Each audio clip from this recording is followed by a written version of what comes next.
త్వరలో తన కుమారుడు మళ్ళీ పెళ్లి చేసుకుంటున్నట్లు చెప్పాడు. ప్రస్తుతం వధువుని వెతుకుతున్నామని, త్వరలోనే అందరికీ శుభవార్త చెప్పనున్నామని తన తండ్రి మాటలకు స్టేజ్ పై ఉన్న ప్రశాంత్ సిగ్గుపడినట్లు కనిపించాడు. కాగా 2005లో గృహలక్ష్మి అనే మహిళతో కలిసి 7 అడుగులు నడిచాడు ప్రశాంత్.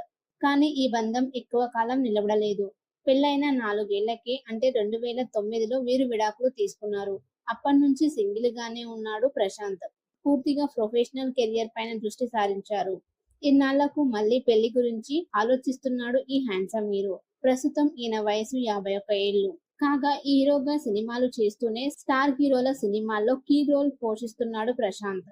అందులో భాగంగానే స్టార్ హీరో విజయ్ దళపతి నటించిన latest movie the GOAT greatest of all time సినిమాలో హీరో స్నేహితుడిగా నటించనున్నాడు. వెంకట్ ప్రభు ఈ సినిమాకు దర్శకత్వం వహించారు.